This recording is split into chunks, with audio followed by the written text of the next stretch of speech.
The exam room smelled like antiseptic and broken dreams.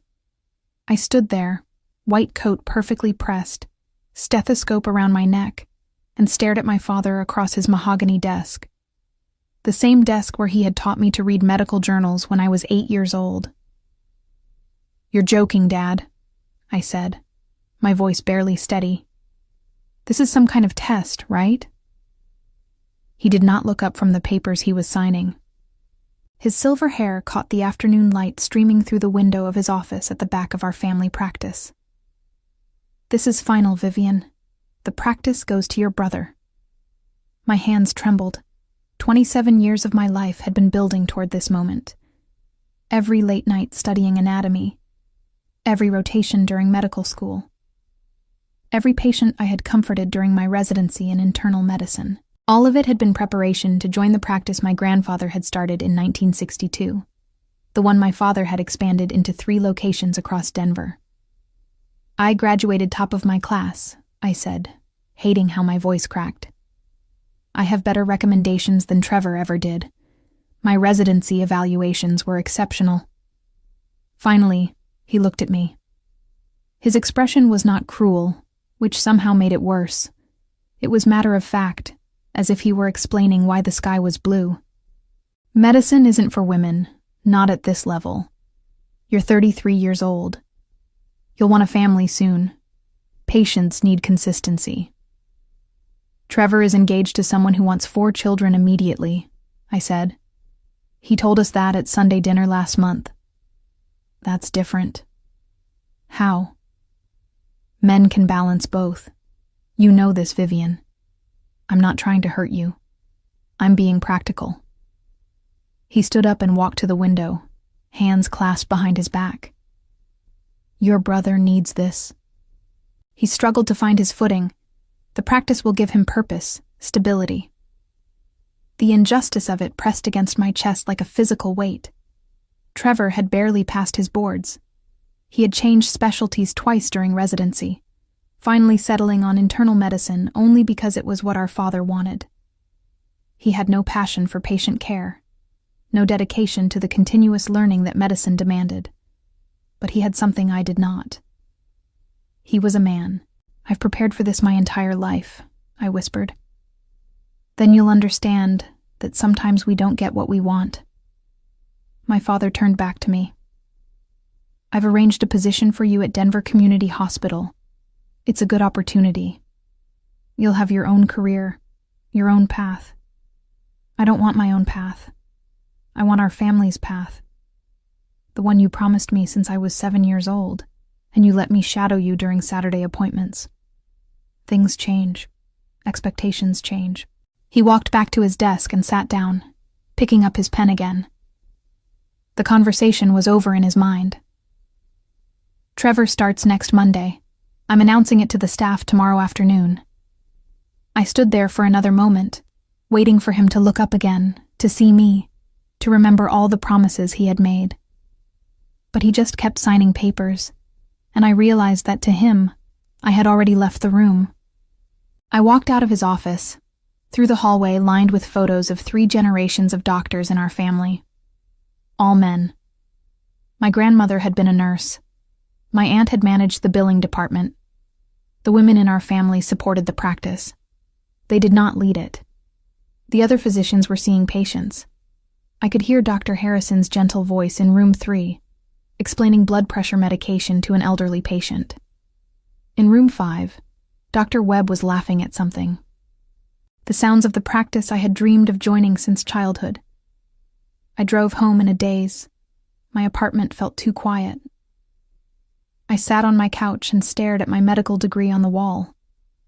Dr. Vivian Walsh, it said in elegant script.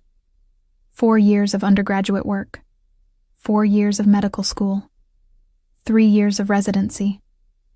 All of it meaningless because of an accident of biology. My phone buzzed. A text from my mother. "Your father told me about his decision. I'm sorry, sweetheart. Maybe it's for the best. You could find a nice husband, start a family. Being a doctor is so demanding." I threw my phone across the room. The next morning I woke up with clarity I had not felt in years. Anger had burned away during the night, leaving something harder and brighter in its place. Determination. I called Dr. Patricia Owens, a mentor from my residency who now ran her own practice in Seattle. When I explained what had happened, she was silent for a long moment. "I'm not surprised," she finally said. "I'm disappointed, but not surprised. Your father is old school in the worst way. I need advice. You need a battle plan." I could hear the smile in her voice. "Come visit me this weekend. We'll talk strategy." I flew to Seattle that Saturday. Patricia met me at a coffee shop near her practice, a modern building with floor-to-ceiling windows and a waiting room that looked nothing like my father's traditional setup. "You have two choices," she said, sliding a cappuccino across the table to me. "Accept a position somewhere else and spend your career wondering what if. Or you compete." "Compete?" "Open your own practice, in Denver. Show your father exactly what he passed over." She leaned back in her chair. "I won't lie to you, Vivian. It will be brutal. Starting a practice from scratch takes capital, connections, and patience. You'll work 18-hour days. You'll question everything. But if you succeed, you'll have something that's entirely yours. He'll see it as betrayal. He already betrayed you. He broke every promise he ever made about your future." Patricia's expression was fierce. "You don't owe him protection from the consequences of his own sexism." The idea terrified me. It also thrilled me in a way I had not expected. "I have some savings," I said slowly. "About $80,000 from my residency and some investments my grandmother left me." "That's a start. You'll need more. Business loans, probably investors." She pulled out her phone and started typing. "I know people. Let me make some calls." Over the next 3 months, I worked my position at Denver Community Hospital during the day and built my business plan at night.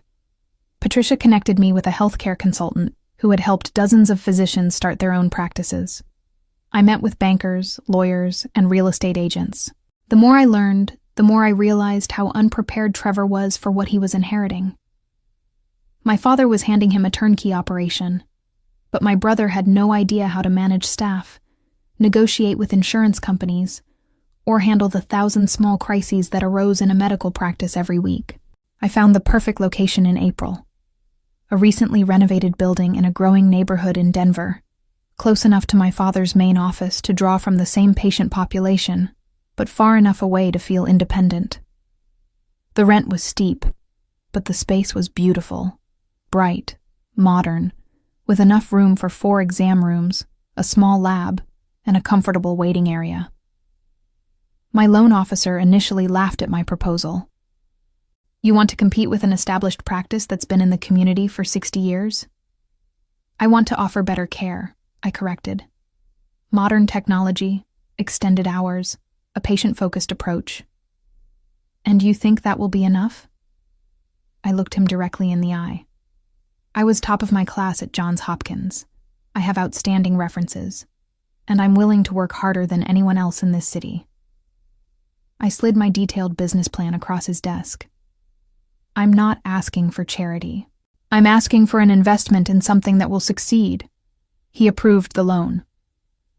By June, construction on my practice was underway. I hired a contractor who specialized in medical offices. Every decision felt momentous. The color of the walls, the type of exam tables, the software system for patient records. I chose everything my father's practice was not.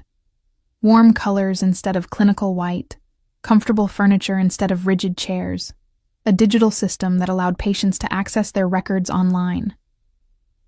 I had not told my family what I was doing. My mother called weekly, asking if I had met anyone nice at the hospital.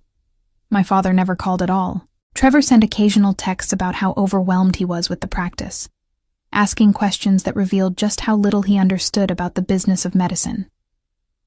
I did not respond.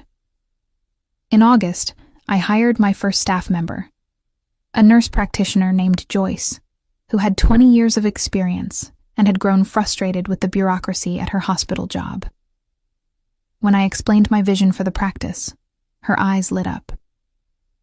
Patient-centered care, she said. Actual time with each person, not rushing them through in 10 minutes. Exactly. When do I start? The practice opened on September 15th. I had sent announcements to every address in a 3-mile radius, advertising same-day appointments, extended evening hours, and a free initial consultation.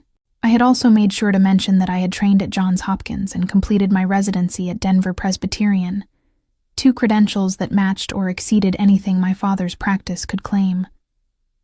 My first patient arrived at 8 in the morning, a woman named Dorothy who was 72 and had been going to my father's practice for 30 years. I saw your flyer, she said, settling into a chair in my office. It mentioned evening appointments? Tuesday and Thursday until 8 p.m., I confirmed. I know many people have trouble taking time off work for medical visits. Your father's office closes at 4:30. Dorothy shook her head. I've been trying to get my blood work done for 3 months, but I can't afford to keep leaving work early. My boss is understanding, but there's a limit. I spent 45 minutes with Dorothy that first morning. I reviewed her medications, updated her vaccinations, and scheduled her for blood work that afternoon. When she left, she was smiling. This is what a doctor's visit should feel like, she said. Thank you, Dr. Vivian. 6 more patients came that first day. 3 were new to the area, 2 were dissatisfied with their current doctors, and 1 was another longtime patient of my father's practice who had seen my announcement and was curious. By the end of the first week, I had seen 32 patients. By the end of the first month, I had over 100 in my system, with more calling every day to schedule appointments. Joyce was invaluable. She handled the administrative chaos that came with a new practice while also seeing patients herself for minor illnesses and routine checkups. We worked 12-hour days, sometimes longer, but there was an energy to it that felt electric. You're building something real, Joyce told me one evening as we locked up the office. People are talking about this place, good things. I allowed myself to feel proud. Then I went home and worked on marketing materials for another 3 hours. In October, I ran into one of the doctors from my father's practice at a medical conference. Dr. Harrison looked uncomfortable when he saw me approach. Vivian, he said carefully, I heard you opened your own practice. News travels fast. Your father is not pleased. He glanced around as if worried someone might overhear. He's been asking questions about your patient numbers, your financing. I think he's concerned. Concerned? Between you and me? Dr. Harrison leaned closer. We've lost about 40 patients in the last 2 months. Most of them mentioned they were trying your practice because of the evening hours or the shorter wait times. He straightened up. Your father is trying to figure out how to respond. I felt a thrill of satisfaction that I immediately felt guilty about. Then I reminded myself that my father had chosen this. He had decided I was not good enough because of my gender. If his practice was suffering now, it was because he had underestimated me. I hope those patients are getting good care, I said neutrally. I'm sure they are. You were always excellent. Dr. Harrison hesitated. For what it's worth, I thought your father's decision was wrong. I told him so. Thank you. That means a lot. He nodded and walked away, leaving me standing in the conference hallway with a growing sense of purpose. This was working. My practice was not just surviving, it was thriving, and my father was noticing. November brought a cold snap to Denver, and with it, a wave of flu and respiratory infections. My practice was slammed. I hired a second nurse and extended our hours even further. We were open from 7 in the morning until 8 at night, 6 days a week. The exhaustion was real, but so was the satisfaction. Every patient who chose my practice over my father's felt like a small victory. Every positive review online, every referral from a satisfied patient, every call from someone who had heard good things about the care we provided. I was building something that mattered, something that was mine. On a Friday evening in late November, I saw my last patient out and locked the front door. Joyce had left an hour earlier, exhausted, but happy. The office was quiet, except for the hum of the heater. I sat at my desk and pulled up the financial reports on my computer. The numbers were better than projected. If this pace continued, I would be profitable within 18 months instead of the 3 years I had originally estimated. I had over 300 active patients now, with more joining every week. My phone rang. An unknown Denver number. I almost did not answer, but something made me pick up. Vivian. My father's voice was cold. We need to talk. I had not heard my father's voice in 8 months. The sound of it sent a jolt through my system, half fear and half vindication. Hello, Dad, I said, keeping my own voice level. What do you think you're doing? I could have played innocent. Instead, I chose honesty. I'm practicing medicine, just like you taught me. You're sabotaging our family practice. His voice rose slightly. You're stealing patients who have been with us for decades. I'm not stealing anyone. I'm providing care to people who choose to come to me. I leaned back in my chair, phone pressed to my ear. They're allowed to choose their own doctors. This is vindictive. You're doing this to punish me. The accusation stung, because it was partially true, but it was not the whole truth. I'm doing this because you told me I wasn't good enough to join our family practice, so I built my own. I never said you weren't good enough. You said medicine wasn't for women. You gave my birthright to Trevor because he has different anatomy. If that's not saying I'm not good enough, then I don't know what is. Silence on the other end of the line. Then, we should meet. Discuss this face to face. Why? Are you going to offer me a position now that I'm competition? I'm trying to repair our family. Our family didn't need repairing until you broke it, I said. I have to go. I have patient notes to finish. I hung up before he could respond. My hands were shaking. The weekend passed in a blur of anxiety and second-guessing. Had I been too harsh? Should I have agreed to meet with him? But every time I considered calling him back, I remembered standing in his office, hearing him dismiss everything I had worked for. Monday morning brought a surprise. Trevor was waiting outside my practice when I arrived to unlock the door at 6:45 a.m. We need to talk, he said. He looked terrible. His face was drawn, his eyes tired. The expensive suit my father had probably bought him hung poorly on his frame, as if he had lost weight. Make it quick, I said, unlocking the door. I have patients starting at 7. He followed me inside. I did not offer him coffee or a seat. I went to my office and started pulling up patient files for the day. Dad is furious, Trevor said from the doorway. I gathered that from his phone call Friday night. You don't understand. He's talking about expanding the practice, lowering prices, extending hours. He's trying to figure out how to compete with you. Trevor ran a hand through his hair. He's making my life hell, Vivian. Every day he's comparing our patient numbers to yours, asking why we're losing people, demanding I come up with strategies. I looked up at him. And what do you think you deserve from me? Sympathy? I didn't ask for any of this.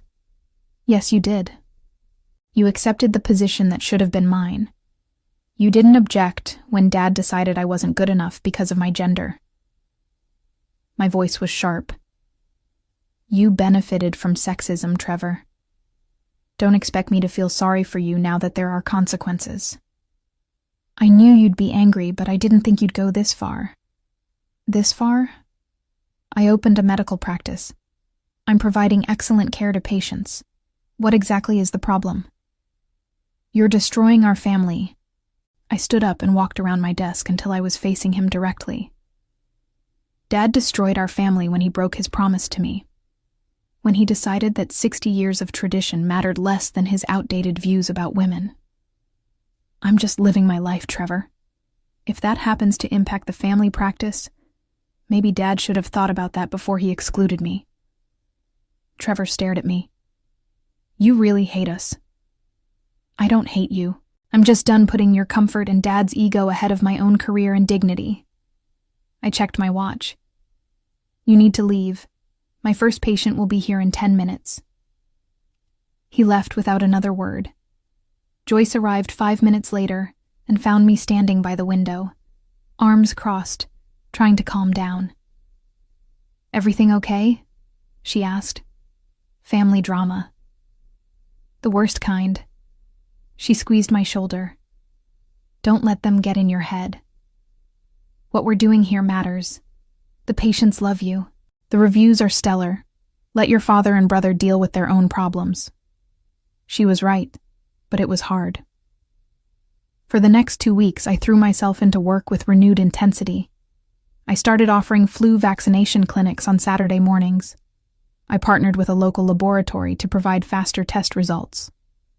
I implemented a patient portal system that allowed people to message me directly with non-urgent questions. Every innovation was designed to provide better care than my father's practice. And every innovation worked. By mid-December, I had over 400 active patients. I hired a third staff member, a medical assistant named Kevin, who had just graduated from his program and brought fresh energy to the practice. We were seeing 50 to 60 patients a day between Joyce, myself, and Kevin. The local newspaper ran a feature about new healthcare providers in Denver. They interviewed me for 20 minutes and took photos of the practice. When the article came out, it emphasized my credentials, my patient-centered approach, and my extended hours.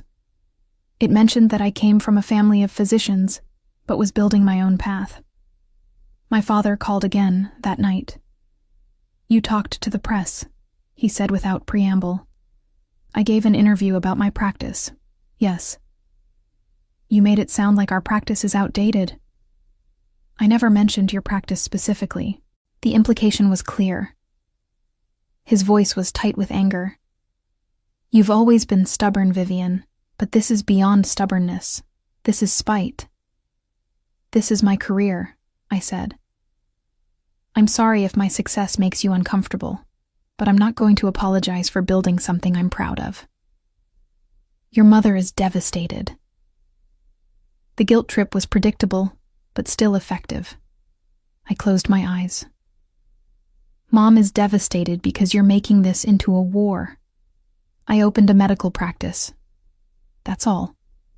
If you had supported me instead of excluding me, we could have all been working together. So this is my fault? Yes, Dad, it is. He hung up. Christmas was lonely. My mother invited me to their annual dinner, but the invitation felt obligatory rather than warm. I declined and spent the day volunteering at a free clinic, seeing patients who couldn't afford regular care. January brought a new challenge. My father's practice started advertising. Billboards appeared around Denver. 3 generations of trusted care. Radio ads emphasized their decades of experience and family tradition. They extended their hours to 6 p.m. on weekdays and started offering same-day appointments. Joyce showed me one of the billboards during our lunch break. They're copying your strategy. Let them, I said. We're still better. But privately, I was worried. My father had resources I didn't have. Name recognition, established relationships with specialists and hospitals, and enough capital to undercut my prices if he wanted to. If he was willing to modernize the practice and actually compete, he could make my life very difficult. I needed something to differentiate my practice beyond just extended hours and modern technology. I needed an edge. The answer came from an unexpected source. Dorothy, my very first patient. She came in for her quarterly checkup in late January, and as we talked, she mentioned that she had been diagnosed with diabetes 5 years earlier. I hate going to the endocrinologist, she confessed. It's across town. The wait times are terrible, and they always make me feel like I'm failing because my numbers aren't perfect. An idea sparked. What if you could manage your diabetes here? With me? Can you do that? I'd need to get additional certification in diabetes management, but yes, it would take a couple of months of study, but I could absolutely provide that care. I leaned forward. What if we offered comprehensive chronic disease management here? Diabetes, hypertension, high cholesterol. Everything coordinated in one place instead of sending patients to 5 different specialists. Dorothy's face lit up. That would be amazing. I spent the next 3 months getting certified in diabetes management and chronic disease care. I took online courses at night, studied during lunch breaks, and passed 3 separate certification exams. By April, I was officially qualified to manage complex chronic conditions. I sent letters to all my patients who had diabetes, hypertension, or high cholesterol, offering comprehensive management plans. The response was overwhelming. Within 2 weeks, I had 30 patients enrolled in chronic disease programs. The beauty of it was that these patients needed frequent monitoring, which meant regular visits, which meant steady income and stronger relationships. And unlike my father's practice, which sent patients to specialists for everything, I was providing coordinated, comprehensive care. Joyce helped me develop protocols and tracking systems. Kevin managed the additional scheduling complexity. We were working harder than ever, but the practice was growing faster than I had ever projected. My father noticed. Of course he did. In May, I got a certified letter from a lawyer. My father was threatening legal action, claiming I was engaging in unfair competition and violating patient privacy laws by targeting his former patients. I took the letter to my own lawyer, a sharp woman named Victoria, who specialized in healthcare law. "This is garbage," she said after reading it. "You haven't violated anything. Patients have the right to choose their own doctors. You haven't accessed any confidential information from his practice. He's just angry and trying to intimidate you." "Will it work?" "Not unless you let it." Victoria tossed the letter on her desk. "Write a response through me. We'll make it clear that you're willing to defend yourself in court if necessary, but that you've done nothing wrong." The response we sent was professional but firm. We pointed out that competition was legal, that patients had autonomy, and that nothing I had done violated any laws or ethical standards. We also made it clear that if my father wanted to pursue legal action, we would countersue for harassment. He backed down. But the damage to our family was complete. My mother stopped calling. Trevor unfriended me on social media. I was effectively erased from family events and conversations. It hurt more than I wanted to admit. But every time I felt weak, I walked through my practice and saw the patients I was helping. I read the thank you notes people sent. I looked at the financial reports that showed a thriving, growing business. I had proven my father wrong. That had to be enough. In June, something unexpected happened. Dr. Harrison, one of the senior physicians from my father's practice, came to visit me. "I'm retiring," he said without preamble. "I'm 67, my wife wants to travel, and I'm tired of the politics." "Congratulations," I said, unsure why he was telling me this. "I want to refer my patients to you. All of them." I stared at him. "What?" "I have about 200 active patients. Most of them have been with me for years. They trust me." He pulled out a folder. "I've talked to many of them about you. They're willing to transfer their care if I recommend it." "Why me? Why not keep them at the practice?" Dr. Harrison's expression was sad. "Because your father has made that place toxic. He's obsessed with competing with you. He's pushing Trevor too hard. The other doctors are miserable, and I don't want my patients caught in the middle of a family war." He slid the folder across my desk. "You're a better doctor than your brother, Vivian. You always were. My patients deserve the best care possible." Tears stung my eyes. "Thank you. You earned it." The transfer of patients happened over the next 6 weeks. Not all of them came to me, but about 150 did. My practice suddenly had over 500 active patients.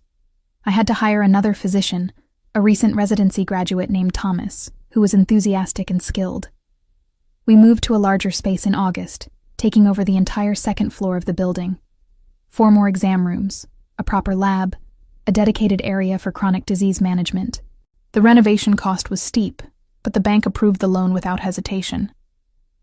My practice was profitable, growing, and respected. I was exhausted and exhilarated in equal measure. September marked 1 year since I had opened my practice. I threw a small celebration for the staff, dinner at a nice restaurant, bonuses for everyone, and heartfelt thank yous for their dedication. "You built something incredible," Joyce said, raising her water glass. "From nothing to this in 1 year.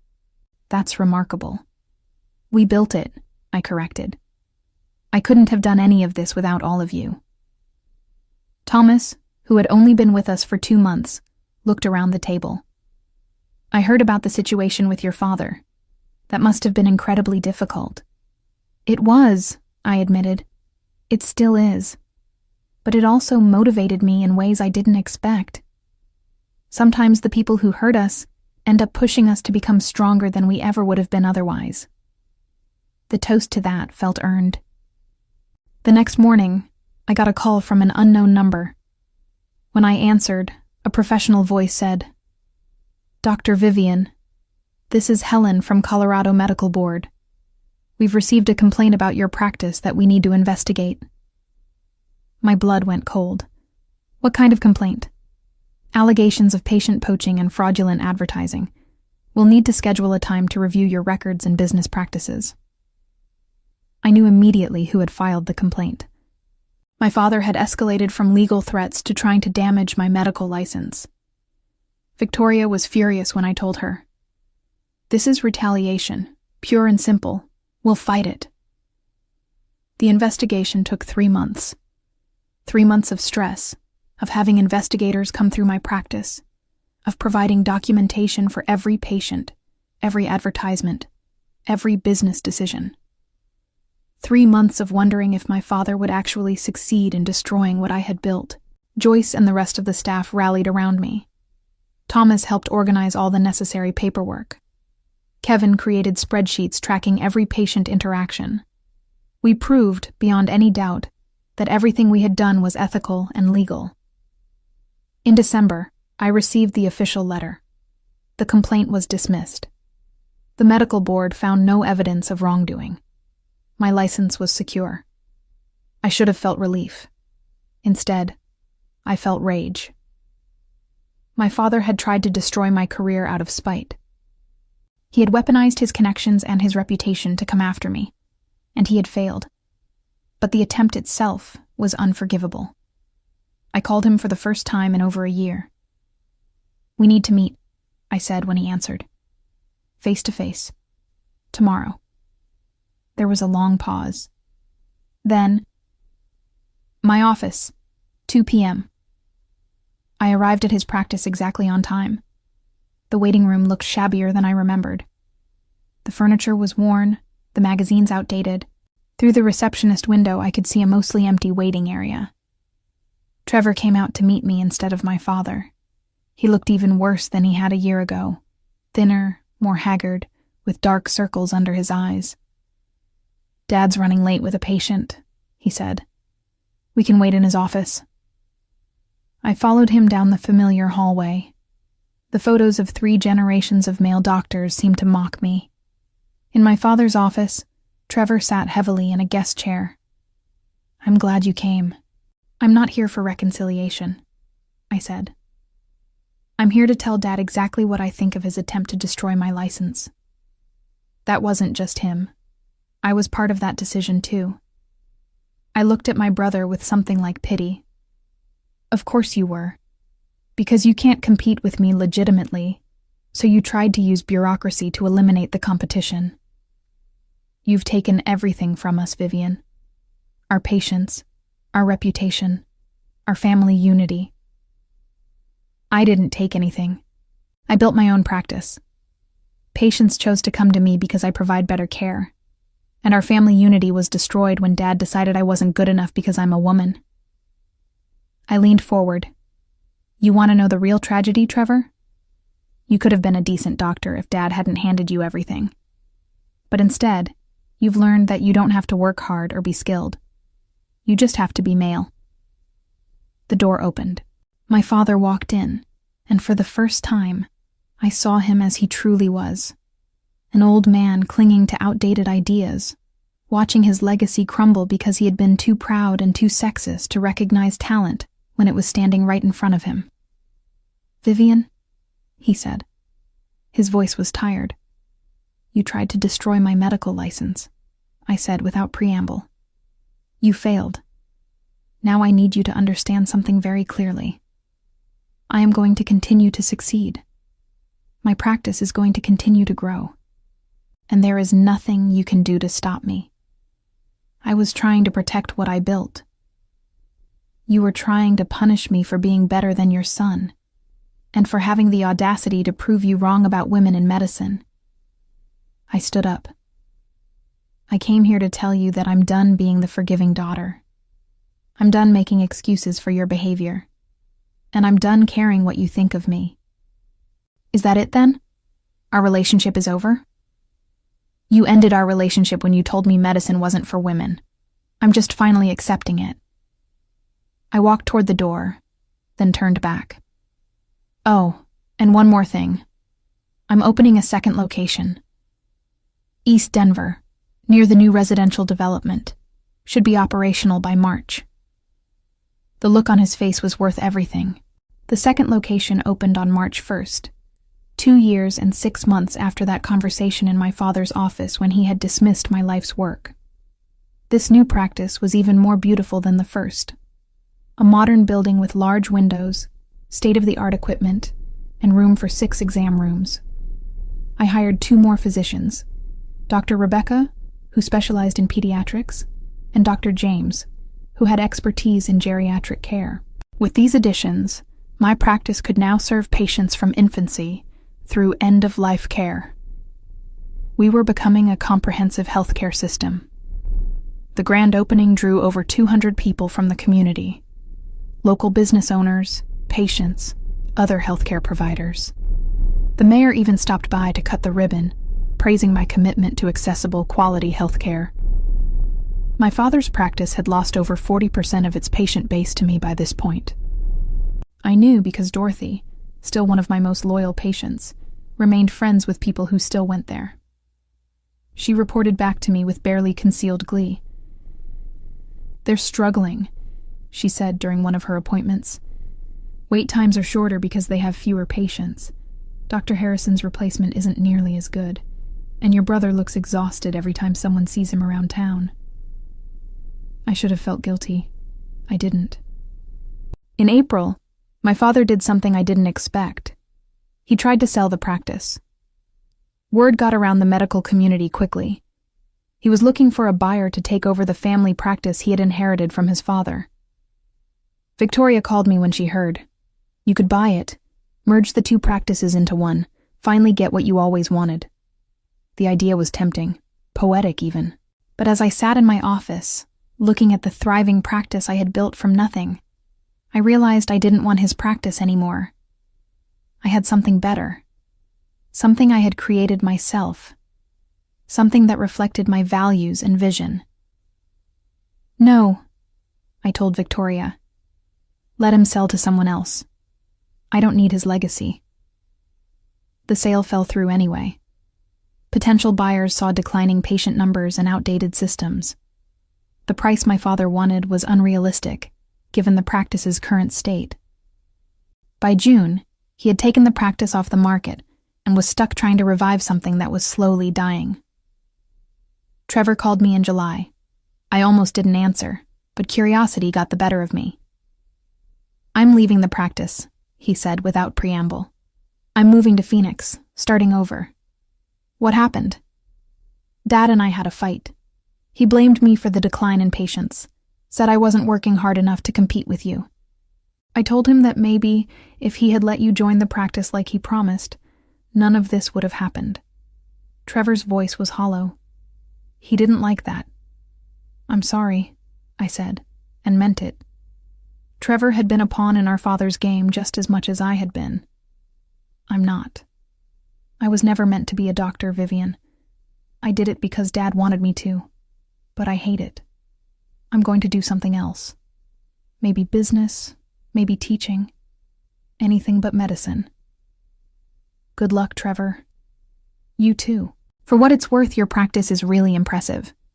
I drove by the new location last week. It looks amazing. We hung up, and I felt a strange sort of peace. Trevor had been a victim of our father's expectations too, just in a different way. By August, my practice had over 700 active patients across both locations. We were hiring again. More nurses, more medical assistants, another physician. The growth was almost overwhelming, but it was also deeply satisfying. I was making a difference in hundreds of lives. Patients trusted me. They told their friends and family about the care they received. They left glowing reviews online. The practice had become exactly what I had envisioned during those late nights of planning 2 years earlier. In September, I received an invitation that surprised me. The Denver Medical Association wanted to give me their Rising Star Award for innovative healthcare delivery. The ceremony was in October, a formal dinner with 200 attendees. Joyce insisted I go. You deserve recognition. Accept it gracefully. The night of the ceremony, I wore a navy dress and tried not to be nervous. I sat at a table with my staff, surrounded by other healthcare professionals I respected.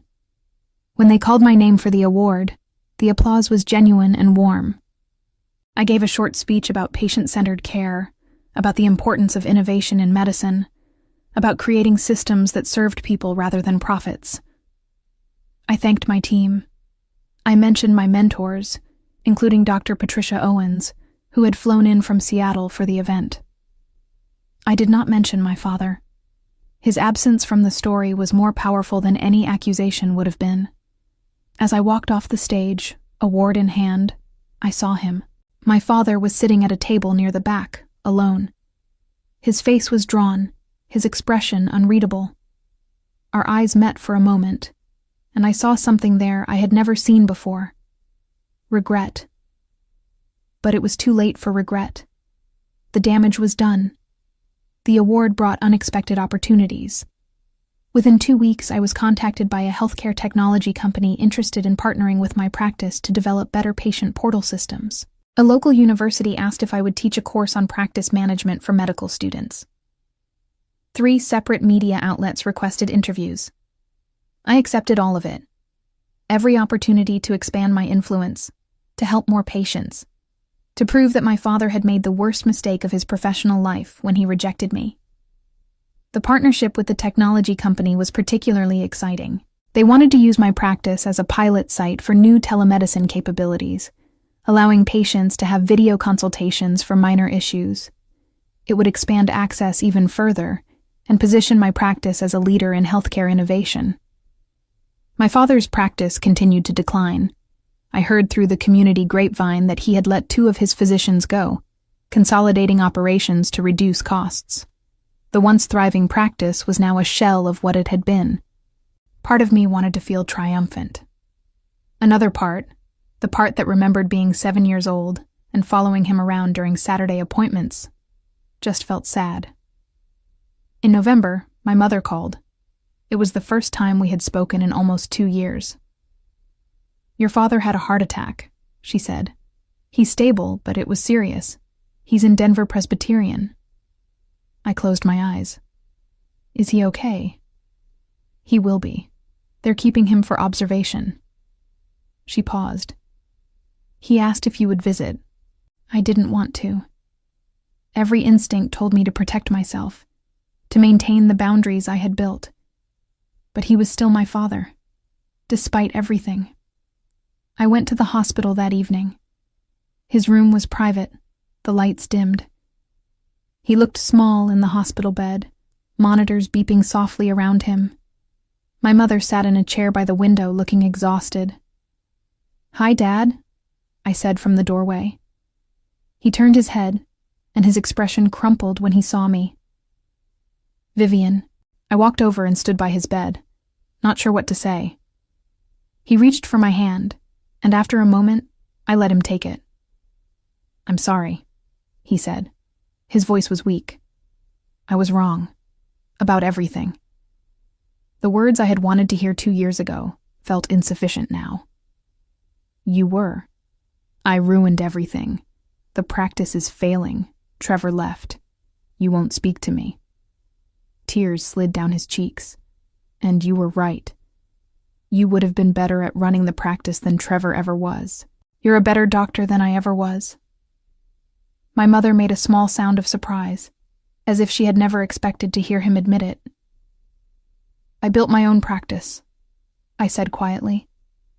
"I proved I could succeed without you. That's what matters now. Can you forgive me?" I thought about it. The anger had faded over the past 2 years, replaced by a kind of weary acceptance. He had hurt me deeply, but he had also inadvertently given me the motivation to create something incredible. "I can forgive you eventually," I said. "But I can't forget what you did. And I can't give you absolution for the choices you made. You're going to have to live with the consequences." He nodded, more tears falling. "I understand." I stayed for an hour, talking quietly with both my parents. We did not resolve everything.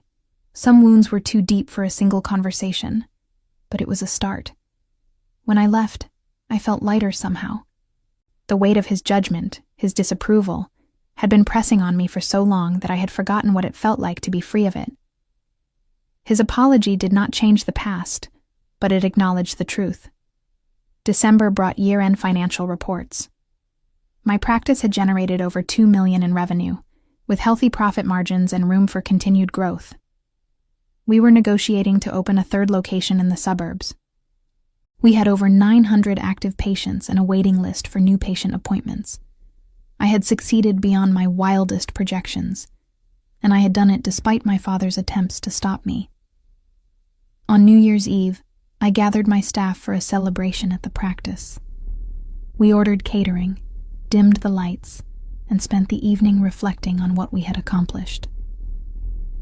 3 years ago, I was standing in my father's office being told I wasn't good enough, I said to the group. He told me medicine wasn't for women, that I should accept a different path. And I could have. I could have accepted his judgment and spent my life wondering what if. I looked around at the faces of people who had believed in me and my vision. Instead, we built this together. We proved that patient-centered care matters, that innovation matters, that sometimes the people who doubt us just provide the fuel we need to succeed. Joyce started clapping, and soon, everyone joined in. As midnight approached, I stood by the window of my office, looking out at the Denver skyline. Somewhere out there, my father was probably at home, perhaps wondering where everything had gone wrong. Trevor was in Phoenix, starting a new life free from medicine. And I was here, surrounded by evidence of what I had accomplished through sheer determination and skill. The new year brought changes I hadn't anticipated. In January, I received an unexpected visitor. A representative from a national healthcare organization that was interested in franchising my practice model. They wanted to replicate what I had built in other cities, creating a network of patient-centered practices that prioritized accessibility and innovation. "You've created something special here," the representative, a woman named Patricia, said. She was not the same Patricia who had mentored me, but she had the same sharp intelligence. "We've been watching your growth. Your patient satisfaction scores are exceptional. Your retention rates are well above industry standards, and your financial performance proves the model is sustainable. I'm not sure I want to franchise," I said carefully. "This practice is personal to me." "We understand, but think about the impact you could have. Hundreds of communities could benefit from your approach to healthcare. You could mentor other physicians who are trying to start their own practices. You could change the industry." I told her I would think about it. Over the next month, I discussed the opportunity with Joyce, with my lawyer Victoria, and with Dr. Patricia in Seattle. The consensus was that it was a remarkable opportunity, but also a massive undertaking that would change everything about my work. "You've already proven your point," Patricia told me during a phone call. "You've shown your father he was wrong. You've built a successful practice. The question is, what do you want to do next?" I realized I wanted to keep building, not out of spite or revenge, but because I genuinely loved what I was doing. I loved patient care, I loved innovation, and I loved the idea of helping other physicians create their own success stories. I agreed to a pilot program. My organization would partner with 3 new practices in other cities, providing consultation and support as they launched. If it worked, we could expand from there. My father sold his practice in March. The buyer was a corporate healthcare group that planned to modernize the facility and rebrand it completely. The 60-year legacy of our family practice ended with a signature on a contract. My mother called to tell me. "He's taking it hard," she said. The practice was his identity. "I know," I said. And I did understand, even if I couldn't muster much sympathy. He had chosen pride over family, tradition over talent. The loss of the practice was a consequence of those choices. "He wants to know if you're hiring." I almost laughed. "Is he serious?" "I think he wants to be close to you somehow, to be part of what you've built." I thought about it for exactly 2 seconds. "No, I'm not hiring him. He made his choice 2 years ago. He doesn't get to undo it now that his decision backfired." My mother sighed but didn't argue.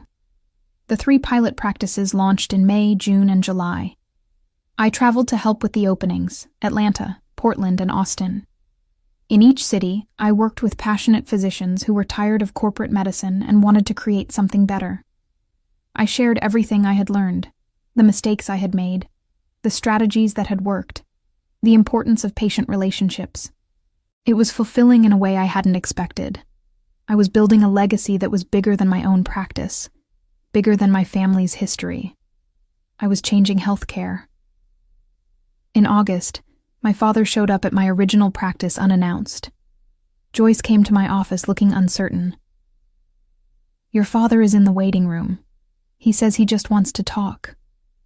I could have sent him away. Instead, I told Joyce to give me 5 minutes and then show him in. When he entered my office, he looked older than his 68 years. The heart attack had aged him, but so had the loss of the practice, and everything he had believed defined him. "Thank you for seeing me," he said, standing awkwardly near the door. "Sit down, Dad." He sat. For a long moment, neither of us spoke. "I've been following your expansion," he finally said. "The practices in other cities, the award you won, the interview in that medical journal." He shook his head. "You've accomplished more in 3 years than I did in 40. "I had good training," I said. It wasn't generous, but it was true. For all his faults, he had taught me to be an excellent physician. "I came to tell you I'm proud of you. I should have said it years ago, but I was too stubborn, too invested in my own ideas about how things should be." He looked directly at me. "You proved me wrong about everything, and I'm glad you did." The apology felt more genuine than the one in the hospital, maybe because it wasn't prompted by illness or fear, but by honest recognition. "Thank you," I said. "I also came to ask if there's any way I can be part of your life again." "Not professionally," he added quickly. "I know I don't deserve that, but as your father, if that's possible." I considered it. The anger had faded, replaced by something more complex. Understanding that he was human, flawed, capable of change, but also of inflicting deep wounds. Forgiveness didn't mean forgetting. It didn't mean pretending the past hadn't happened. "We can try," I said carefully. "But it has to be on my terms. No expectations. No trying to give me advice about how to run my practice. You lost that right when you excluded me." "I understand." And you need to really acknowledge that what you did was wrong. Not just to me, but to every woman who ever wanted to be more than what you thought they should be. He nodded slowly. I was raised in a different time, but that's no excuse. I made your life harder because of my prejudices. I almost destroyed what could have been a partnership with an extraordinary doctor. I'm sorry, Vivian. Truly. It wasn't enough to erase the pain, but it was something. Over the following months, my father and I rebuilt a relationship. It was different from before. Careful, boundaried, with the clear understanding that I was in charge of my own life. He came to Sunday dinners I hosted for the practice staff. He met some of my patients and saw firsthand the kind of care I provided. He never offered unsolicited advice, and when I did ask his opinion on something, he gave it humbly. My mother told me privately that losing the practice and nearly losing me had changed him fundamentally. He had started volunteering at a free clinic, providing care to uninsured patients.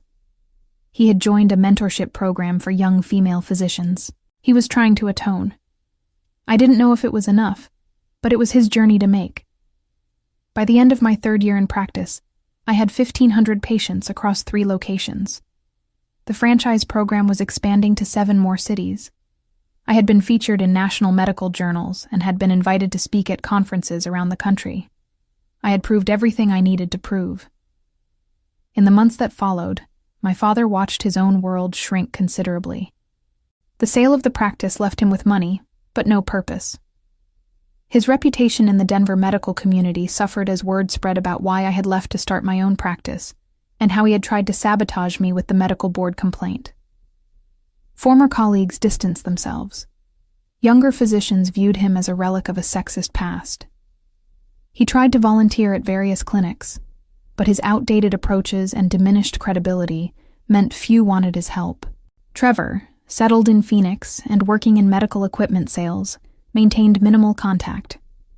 The family legacy my father had prioritized above his own daughter was gone, replaced by my thriving network of practices that bore my vision, not his name. He attended a monthly dinner I hosted, sitting quietly at the end of the table, a shadow of the commanding figure who had once dismissed my dreams. Standing in my office on a quiet Saturday morning, I looked at the wall where my medical degree hung beside photos of all 3 practice locations, the national award, and a framed article about the franchise expansion. I thought about that day in my father's office when he told me medicine wasn't for women. I thought about the anger that had fueled me, the determination that had built this empire, and the satisfaction of proving him catastrophically wrong. Revenge, I had learned, wasn't always loud or dramatic. Sometimes it was simply living well, succeeding brilliantly, and watching those who doubted you realize the magnitude of their mistake. And as I prepared to fly to Denver to open practice location number 12, I smiled, knowing that every patient I helped, every doctor I mentored, and every barrier I broke was the best revenge I could have ever designed.